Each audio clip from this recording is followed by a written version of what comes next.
Galw'r aelodau I drefn yr eitem cyntaf yn agenda ni'r prynawn yma o'r cwestiynau'r prif weinidog a'r cwestiwn cyntaf Lynn Eagle. Will the First Minister provide an update on the Welsh Government's policy to tackle child poverty in Wales? Yes, we are committed to a whole government approach to tackling child poverty, and we're taking action to ensure that every child has the best start in life, and our child poverty strategy sets out our objectives and policy. A new Equality and Human Rights Commission Wales report estimates that there could be 50,000 more Welsh children living in poverty by 2021 because of the Tory government's welfare reforms. Given the challenges we face in tackling child poverty and the huge concern that has been expressed over the decision to end the school uniform grant in Wales, will the Welsh Government look again at this, and will the Welsh Government also take urgent action to ensure that its 2011 guidance, designed to ensure that school uniforms are affordable for families, is strengthened and properly implemented across Wales? Yes, can I give the member the assurance that in the next academic year there will be a scheme in place that is broader than the current school uniform grant. That will be of huge assistance to many, many parents and many, many children, and it's intended that the process of moving on to that new system will be seamless. Mark Reckless. First Minister, do you at least welcome the 100,000 reduction in the number of Welsh children living in absolute poverty since 2010? And do you accept the benefit cap has impacted most in London, which had 90% of housing benefit claims above 20,000, rather than in Wales? And will you credit the near doubling of the tax-free allowance since 2010 for its role in helping many less well-off families?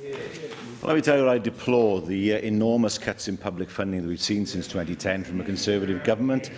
The bung that was given to Northern Ireland of £1 billion for health and education, whereas Wales got absolutely nothing. The fact that so many children have suffered as a result of impositions such as the bedroom tax, such as their own incomes and their families, their parents' incomes not going up, not being supported. Nobody in this chamber can seriously believe that the Tories care about child poverty, or the last 8 years has seen an improvement in poverty levels in Wales. Leanne Wood. I'm outraged by those figures that were relayed earlier on, and many of those contributory factors are out with your control. But the school uniform grant is something that is within your control. Now, while the Assembly was in recess and at the same time as your flagship anti-poverty programme, the Community's First programme, was wound up, we heard that you intend to cut the school uniform grant to a tune of £700,000, which is a small amount of money in the scheme of things, a grant that helps some of the poorest families access education. While you're prepared to cut this amount of money, it looks petty, First Minister. What assessment have you made regarding the issue of child poverty and the impact of this change on child poverty? And will you agree to write to school heads to ask them to allow pupils to wear non-logoed uniform items in order to try and mitigate some of the impact of this cut to the school uniform grant? Can I give the Leader of Plaid Cymru an assurance that the Education Secretary is in the process, as I said, of looking to introduce an improved grant that suits families' needs better, something which supports better access to curriculum activities and learning opportunities that might otherwise be denied to learners due to cost. A number of councils have already confirmed they will continue to run the Year 7 school uniform scheme or run similar schemes in 2018 to 19. While the school uniform grant is certainly helpful for families, it was also inflexible because the money could only be used for school uniforms. And I know that what we are looking to introduce in September will be a scheme that is broader than that and looks to help low-income families with so many of the costs of education. Question 2, Russell George. What support does the Welsh Government provide to independent abattoirs in Wales? Yes, we'll shortly be launching a £1.1 million food business investment scheme package of grant aid, specifically to help small and medium-sized slaughterhouses in Wales. That will enable such businesses, which are often in remote areas, to invest in competitiveness and also to ensure their resilience and, of course, to make sure that they are sustainable in the long term. First Minister, I think we all want to see high standards of animal welfare in our slaughterhouses, and that, of course, goes for independent abattoirs as well. I know the one in my own constituency takes great pride in the respectful way in which they treat animals. I'm aware the Cabinet Secretary for Rural Affairs is still looking at CCTV in slaughterhouses, and it seems that no decision has yet been made. Can I ask what specific financial support you will offer to slaughterhouses and independent abattoirs in particular for the installation of CCTV, should the Cabinet Secretary make the decision in that regard? Well, that's what this grant can be used for. What we will not do is impose CCTV before abattoirs in Wales are ready. In England, of course, we know this is moving ahead on a compulsory basis. We want Wales' slaughterhouses to be fully prepared. We don't rule it out, but at this stage, what is hugely important is that there's assistance for abattoirs to be ready if that is the direction that we take. Cwestiynau nawr gan arweinwyr. Pleidiau arweinydd yr wrthblaid Andrew R.T. Davies. Thank you, Presiding Officer. First Minister, when devolution came into being in 1999, we said that at that time things were going to be different, politics was going to be different.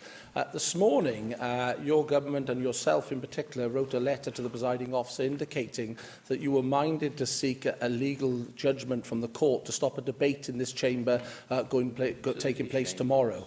The only place we can find any comparable comparisons is the country of Egypt, where the executive tries to stop the legislature debating and discussing and voting on a motion that comes before it that is deemed incompetence. Why are you trying to silence the Assembly? Well, the Leader of the Opposition is wrong. There's actually no power to prevent a debate happening in this chamber except that which resides in the hands of the Presiding Officer. That's not what the letter is about.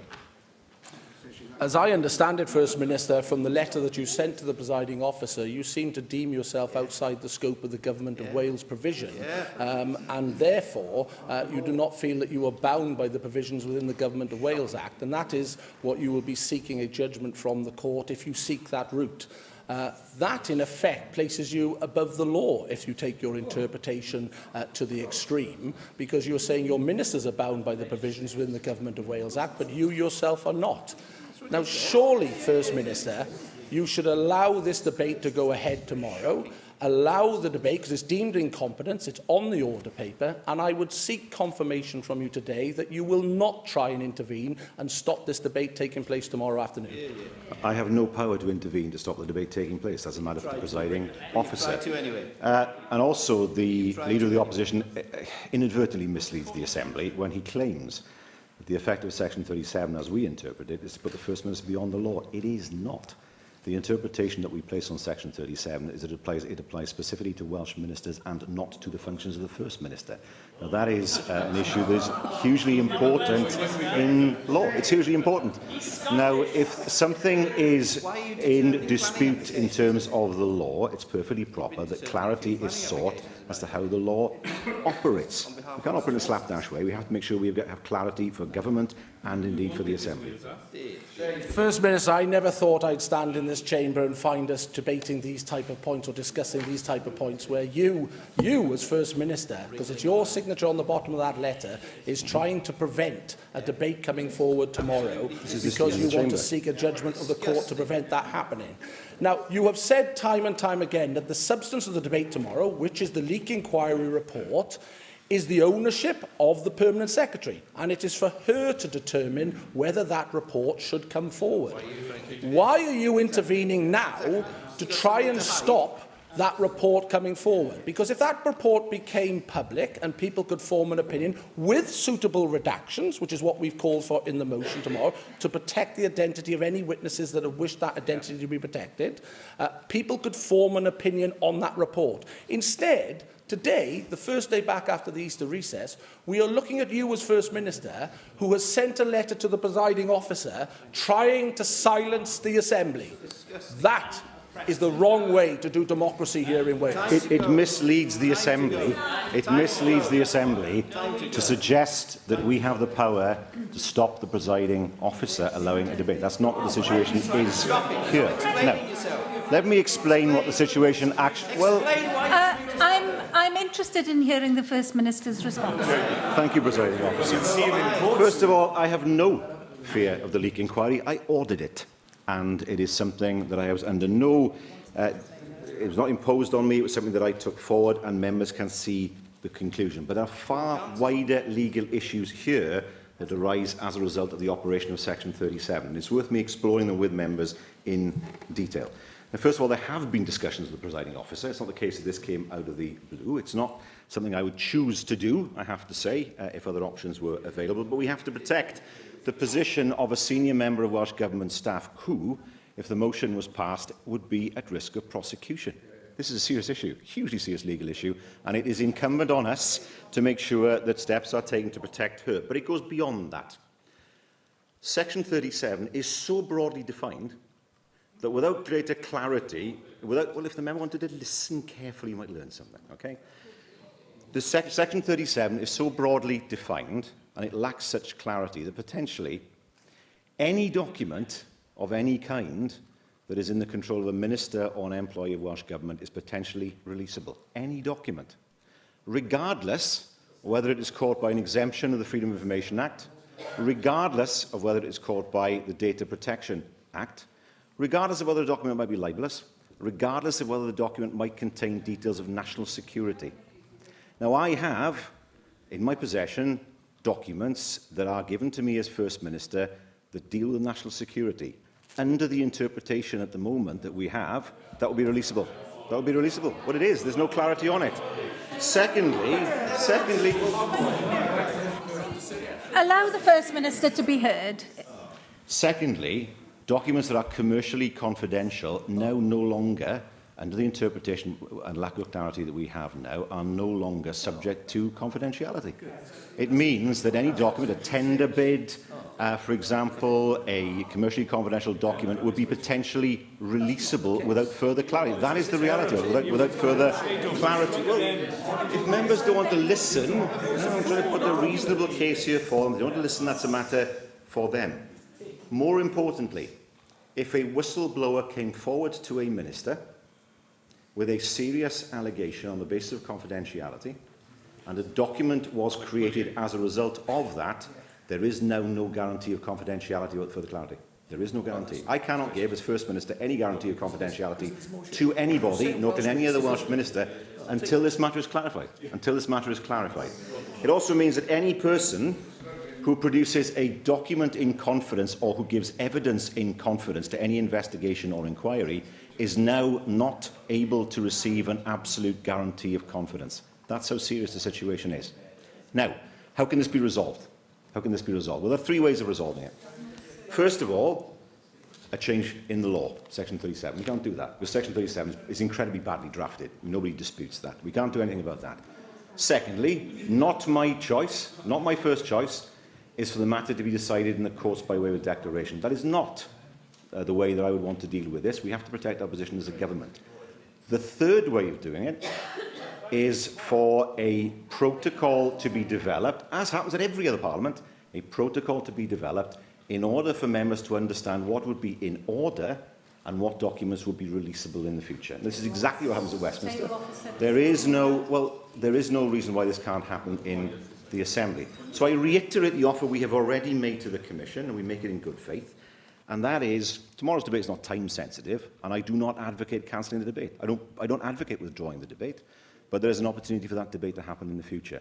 What is clear here is there are serious legal and constitutional issues that have arisen that need to be resolved.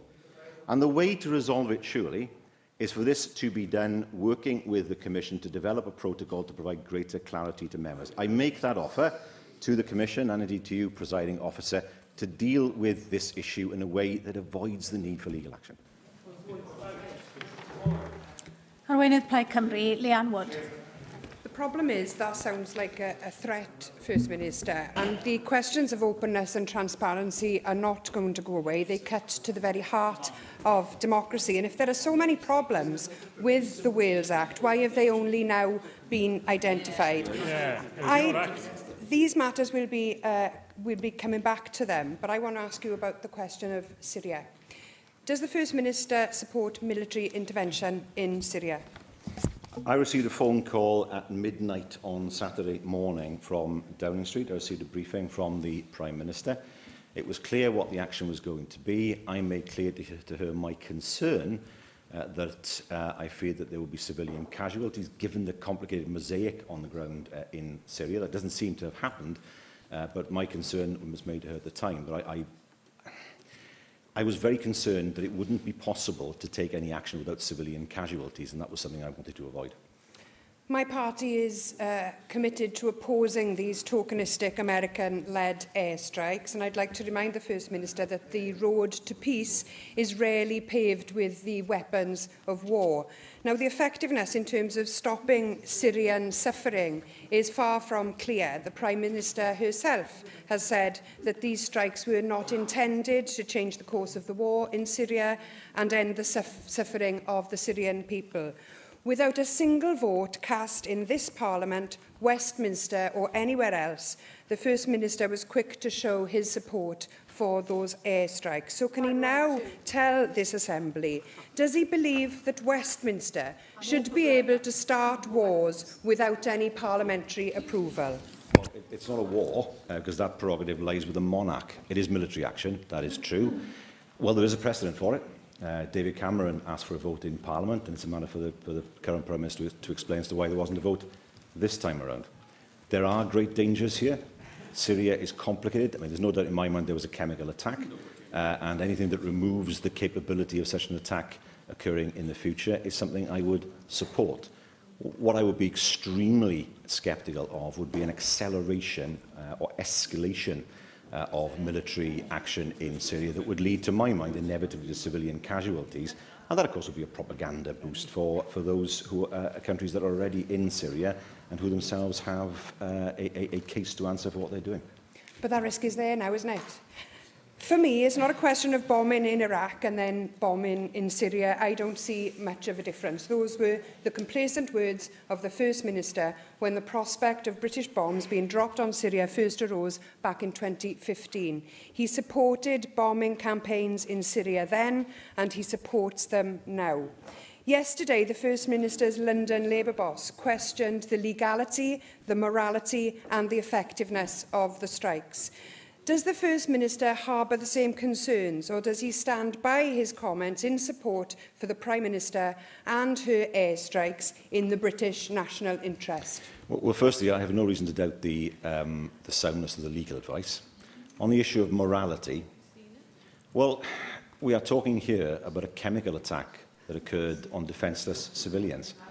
And if an attack means that the capability of repeating that is no longer there, then yes, I would support that. Yes, I would support that. That's not the case. The third point then is effectiveness. Well, time will tell. Time will tell. What I would not support is any military action that will put the lives of civilians at risk. That's a propaganda boom to other countries, a propaganda boost. But there was a chemical attack by the Assad regime. Of that, I am convinced. Secondly, I believe that these missile launches were designed to reduce or remove the capacity of a chemical attack in the future. That surely must be something that should be welcomed in order to avoid those attacks happening in the future. But in terms of escalation, no, there are great dangers of that.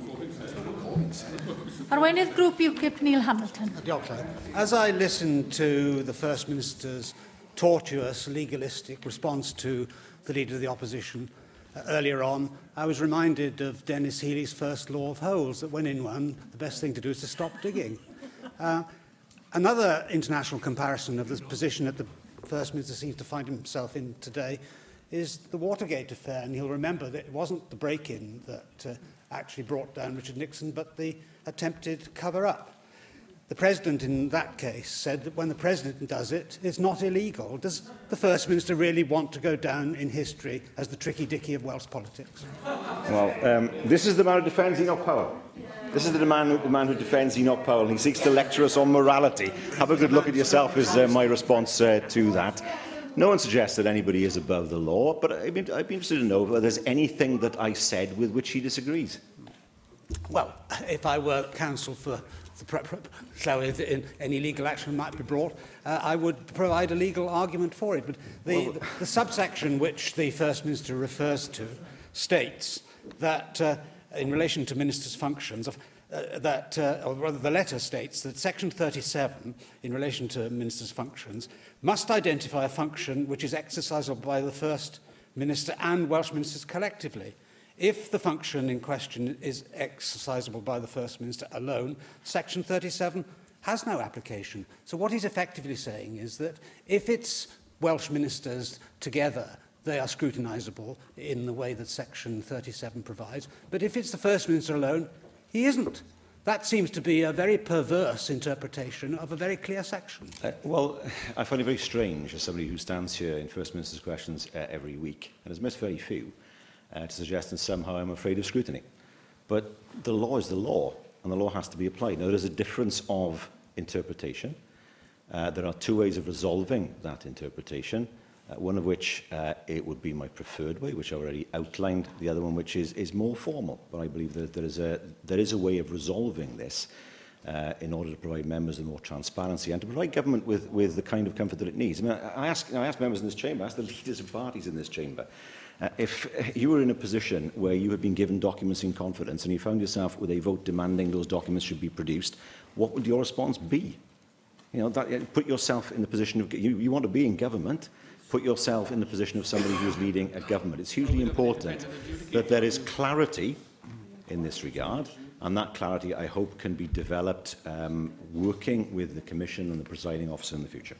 Well, I'm sure the First Minister is also aware of subsection 6 of Section 37, which says that if the Assembly does pass a motion requiring the production of a document, a direction may be issued by the First Minister or the Government to direct the person at which that requirement is pointed not to comply with it. That, of course, would place the Government in a very embarrassing position, but it would protect against the legal consequences which the First Minister was adumbrating earlier on. And it would seem a very perverse outcome again in relation to what he said about how this would breach commercial confidentiality potentially, the wide implications of what this is supposed to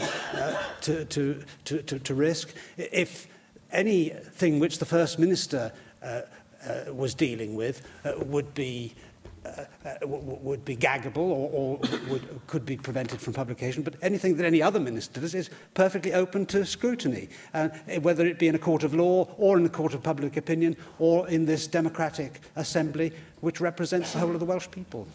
No, there are two issues. Firstly, as to whether the First Minister's functions are actually part of the operation of Section 37, and secondly, the broader Pandora's box that has now been opened, which is what documents are releasable under Section 37. If all documents are releasable, I can't see how government can continue, bluntly. Is that bad? There has to be some limit. Surely the operation of the Data Protection Act, the operation of the Freedom of Information... See, I know the Tories haven't thought this far, but the operation of the Freedom of Information Act, they would not apply. They would not apply in these circumstances. There has to be some limit to this. At this moment in time, government cannot give a guarantee of confidentiality to anybody. And that is an interpretation that we can't clearly accept. I think it's in everyone's interest to get that clarity. Secondly, he only read out the first part of the subsection 6. Yes, it is possible for a direction to be issued that the person not comply with a notice, but then another person has to be specified that has to comply with a notice. It's not an absolute discretion. So have a look at the second part of the section, and it'll give you a good idea of how the subsection operates. Yes, it is possible to direct that the person should not comply, but someone else has to be put in their place. So actually the discretion is not as absolute as the member describes. Question 3, Darren. Diolch, Llywydd. Will the First Minister make a statement on Welsh Government support for children and young people in Llywydd West? Yes, we provide universal and targeted support for children and young people across Wales, enabling them to achieve their full potential. And this includes enhanced social care, childcare, education, play, youth services and support for additional learning needs and disabilities. First Minister, in common with other parts of Wales, children in my constituency have also been affected by the withdrawal of the school uniform grant. I listened carefully to what you suggested was going to take place, i.e. that there's going to be a successor grant. But of course, this existing grant, which has now been withdrawn, was withdrawn without any consultation whatsoever with key stakeholders, including parent groups and nor was there consultation, as I understand it, with our Children, Young People and Education Committee. Given that that was the case, can I also ask how that demonstrates compliance with the children's rights impact assessments, which you, as a government, must undertake when taking decisions of this nature? Where was the consultation on the bedroom tax? Where was the consultation on PIP? Where's the consultation on the mess of the benefit on universal credit? Nothing at all. I don't take lectures from the Conservative Party about consultation. They are the most secretive party in government that has ever been produced. But he asked the question about what has happened with the school uniform grant. I've already said to him that there will be something better in place in good time for September. Assessment? No. Llyr Griffith. Was that it? They may be bad. They may be very, very bad. But you haven't answered the question, First Minister. So maybe could I ask whether the First Minister would answer the question? I answered it in the supplementary in question 1. I thought very clearly. Cwestiwn 4, Gareth Bennett. Diolch, Llywydd. Well, the First Minister... Cwestiwn 4, Gareth Bennett. Please allow the question to be asked. Will the First Minister make a statement on the provision of a bus station in Cardiff city centre? Yes, the new bus station will be one of the first infrastructure... First Minister. The new bus station will be one of the first infrastructure projects operated by the Welsh Government subsidiary, Transport for Wales. Construction will start this year, and the project will pave the way for a fully integrated multimodal transport hub at the core of the new metro system. Yes, thanks for the answer. I think a transport hub is what we do need, and I think a crucial part of that will be the provision of a coach station as part of the overall plans for Central Square. Do we currently have any guarantees that a new coach station will be part of the finalised project? That will be something that will have to be examined as part of the project itself. At the moment, the coaches come into Sophia Gardens, if I remember rightly. But clearly, we would want to move to a situation where the transport hub is fully integrated in terms of all forms of transport. David Melding. I think many of us are very confused if this is the coach station or does it include local buses as well, because as I understand it, the need for local transport being centred at the train station is really important, where the central station used to be, and it was part of the final scheme that the bus station would be redesigned and be part of this new exciting project. And indeed, the architects Fosters and Partners were chosen to design that last phase to incorporate a bus station for Cardiff Bus. So what is happening? Is this part of what we're talking about at the moment, or is this drifting into another project completely? No. What we are seeking to provide is seamless integration between trains, buses, coaches and the metro, and to provide easy access for cyclists and pedestrians. That is important. I know that the member from Llanelli is looking at me when I say that. So the intention is to provide a hub that is as integrated as possible. Jenny Rathbone. Thank you, Presiding Officer. Cardiff residents have been waiting over a decade for a new bus station, and this is becoming an issue that is really making people feel very aggrieved. Last year, I was told by Right Acres that the development of the bus station would happen in January this year. Obviously, nothing yet has happened. I hear you say it's now going to happen this year.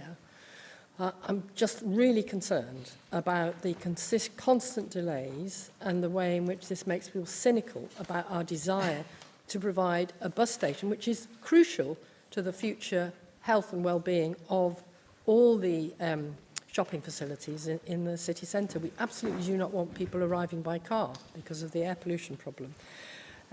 We had an excellent Foster design. The Welsh Government is now the leaseholder, and you're going to be deciding on the design. What's wrong with the Foster design? Is it not possible to go ahead with the first part of it when you're waiting for your new tenants of the area above the bus station? But we definitely need a bus station because people at the moment do not know where they have to get their bus. And it's over a decade, so be grateful for any clarification of what's going to happen. I can give the member the assurance that spades will be in the ground in June. That is the plan in order to move this forward, and completion is scheduled for the middle of 2021. Cwestiwn 5, Llyr Griffith. Diolch, Llywydd. A wnaeth prif weinidog ddatganiad am ddyfodol y grant gwisg ysgol? Wel, na fe, dwi'n cwestiwn o'r Cymraeg yn flaen, na fe.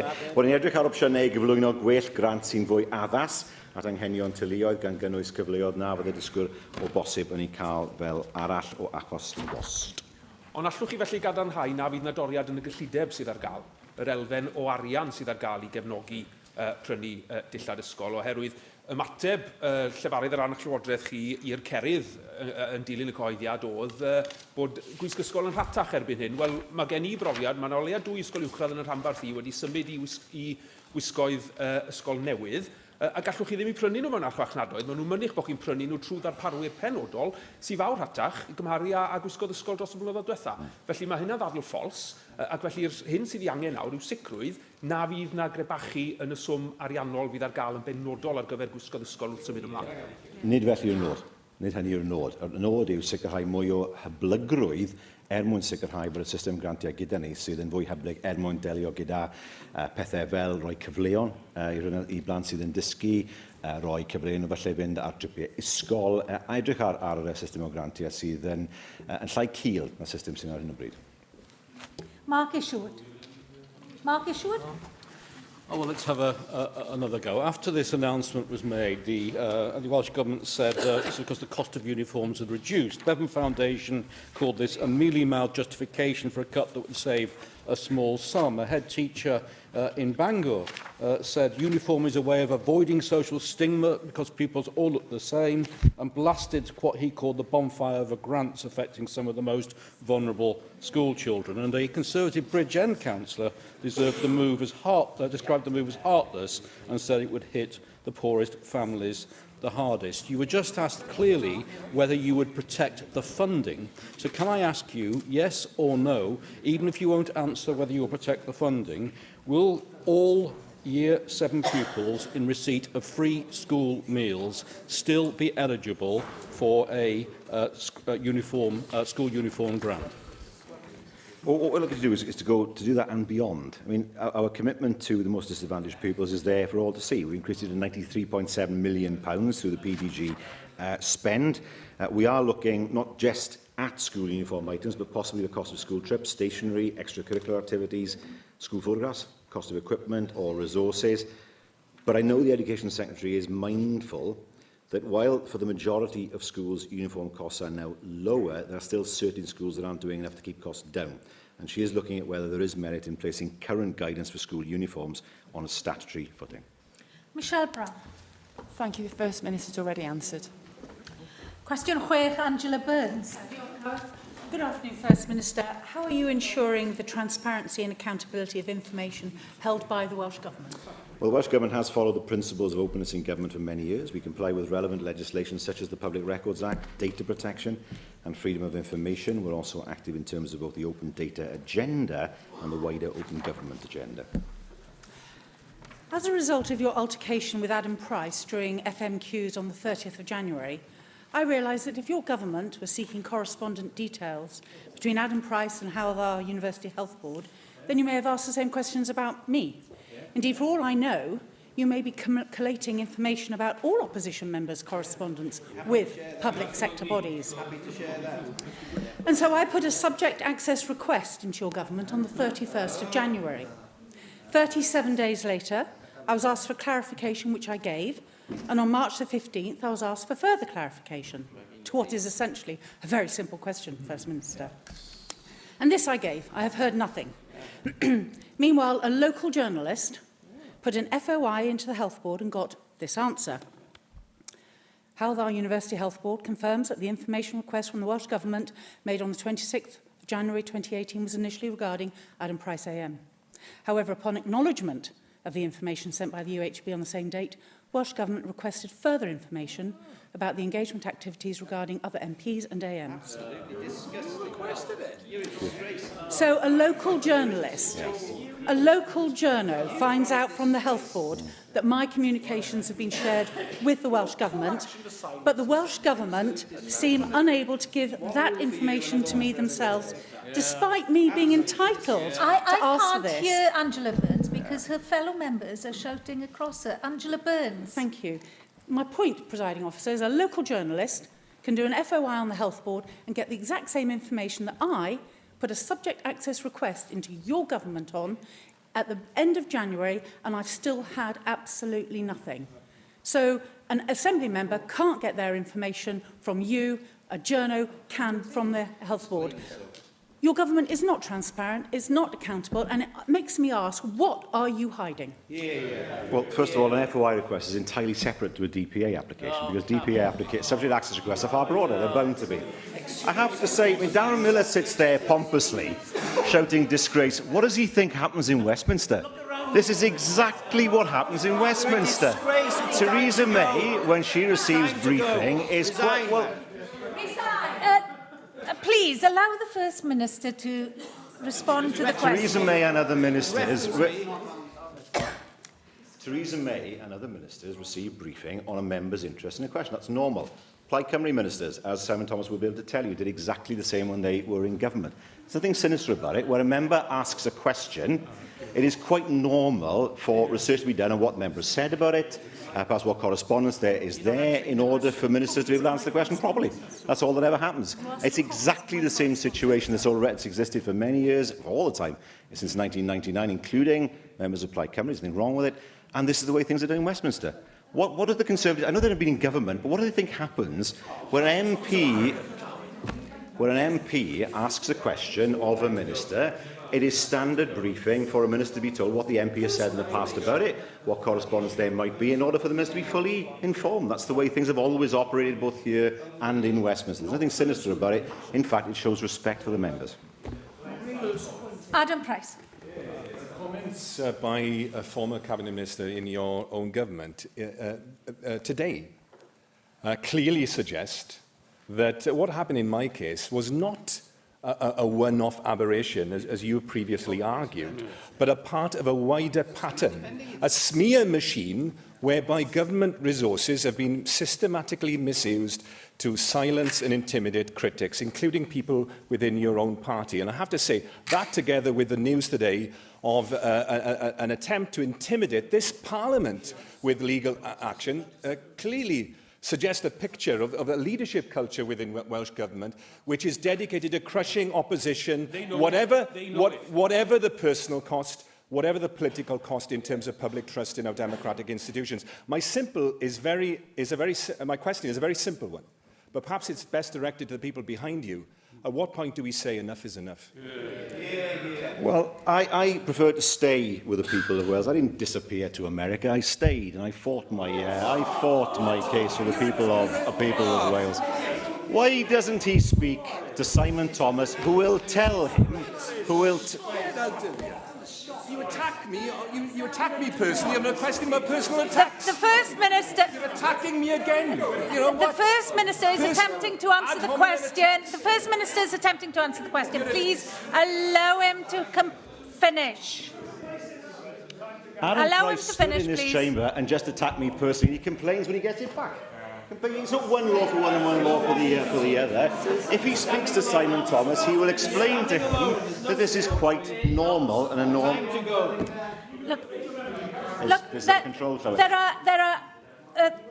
There is at least one party in this room that is being very quiet and listening to the First Minister. I want all parties, political parties, allow the First Minister to finish his questions and answers. The idea that members are subject to a smear machine is complete and utter nonsense. Well, look, if a member stands up in the chamber and attacks the First Minister, surely allow the First Minister to finish. If a member stands up in the chamber and questions and attacks another member, that member is entitled to respond. There are not special cases in this chamber, surely. It's part of the debate within this chamber. What I can assure members is no smear machine. That is absolute nonsense. Wholly untrue and no basis in fact. It is true to say, as I've said before, that when members ask a question, then requests are made in terms of what a member has said, what correspondence might be available, in order to be able to assist the minister with an answer. Plaid Cymru ministers did exactly the same thing when they were in government. And why? Well, it shows respect to members. Surely ministers shouldn't go into questions without knowing anything about what the member has said about a particular issue. To Saith Lloyd. Diolch yn fawr, Llywydd. Am wnaeth y prif weinidog ddatganiad am ddatblygu cynlluniau strategol Cymraeg mewn addysg?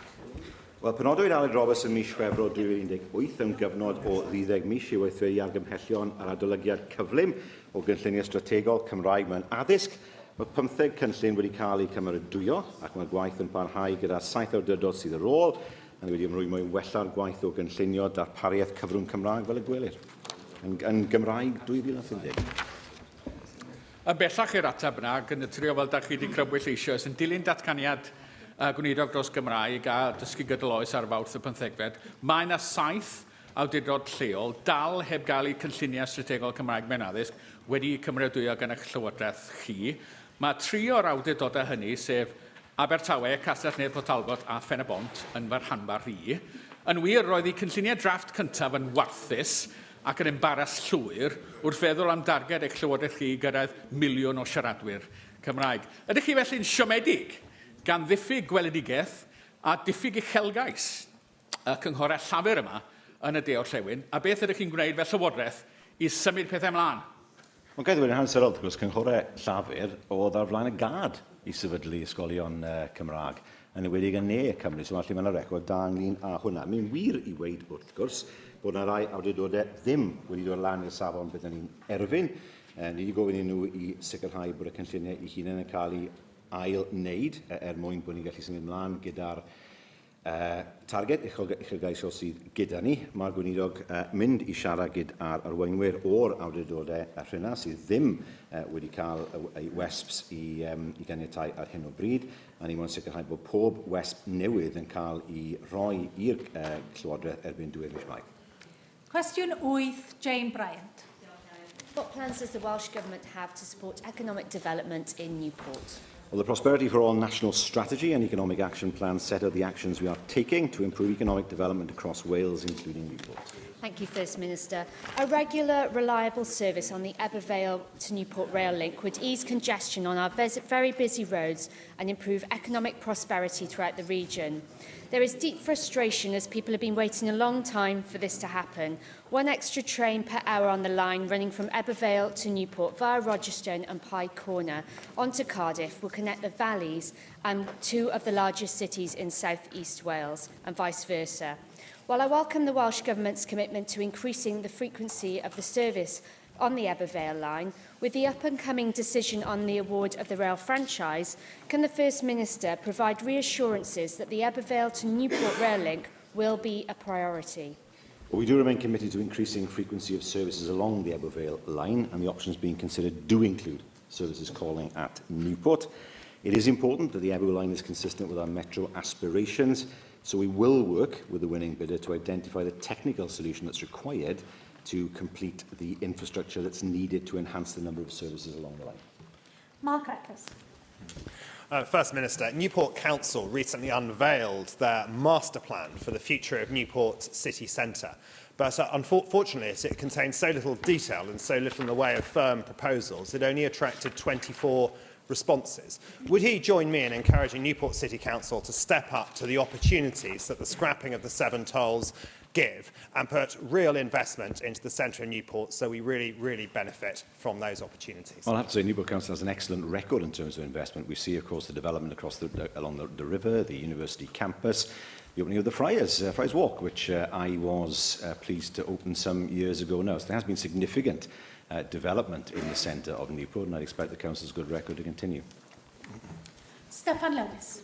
Llywydd, this week we saw the unprecedented step of a joint statement between the UK Cybersecurity Centre, the FBI and the US Department of Homeland Security, warning of heightened risks to our internet infrastructure and hardware from Russian state-sponsored hackers. And Newport is at the forefront of cybersecurity expertise with the excellent Cybersecurity Academy located in that city. What discussions is the First Minister planning to ensure that as we need to increase capacity in the UK to face this very real threat with economic and political implications for us all, what discussions is he planning with the UK Government to ensure that it's not centralised in London? The UK response is actually shared between the different cities of the UK where expertise exists, and indeed to go even further and to say that the expertise and the remit of the UK Cybersecurity Centre should be shared to the areas where there is already existing expertise in places such as Newport. No, I agree, and I know that the Cabinet Secretary is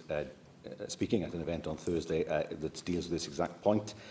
We are supporting a number of initiatives to assist the region's technology credentials. We have the UK's first National Software Academy, a new National Cyber Security Academy and Innovation Point, and the member is quite right to say that this work cannot be centralised in London, not just economically, but I would suspect from a security perspective as well. Question now, Jonathan Saunders. Diolch, Llywydd. What steps is the Welsh Government taking to help farmers and livestock owners affected by the current fodder shortage in Wales? Well, the Cabinet Secretary for Energy, Planning and Rural Affairs is meeting the unions later this week and will discuss the current fodder situation. I understand that the NFU has opened its fodder bank. Thank you, First Minister. Of course, straw last year was £42 a tonne bale. Now it's as much as 70. Hay, £90 a tonne. Clamp silage has gone up £15 a tonne to £40. And round bale silage has increased by over 230%. Now, on top of this is the price of transportation, adding an extra £10 per bale, and it's the situation, as you quite rightly point out, has led to NFU Cymru and Forage Aid to set up a fodder bank to allow their members to post listings to find much needed feed. This is affecting a lot of farmers in Aberconwy, and I ask you, First Minister, what are you doing to support our farmers, and will you confirm whether the Welsh Government is prepared to follow Ireland by helping farmers through subsidising some of the costs of this transportation? Well, I mean, first of all, Farming Connect's locally based team of development officers are on hand to provide advice and guidance. We expect the weather to improve, of course, over the next few days, which may provide some relief. We are in contact with DEFRA and the other devolved administrations who are all monitoring the impact of persistent wet weather on farm businesses. And, of course, as part of that monitoring, we will continue to see what can be done to help farmers. Ac yn ola, Simon Thomas.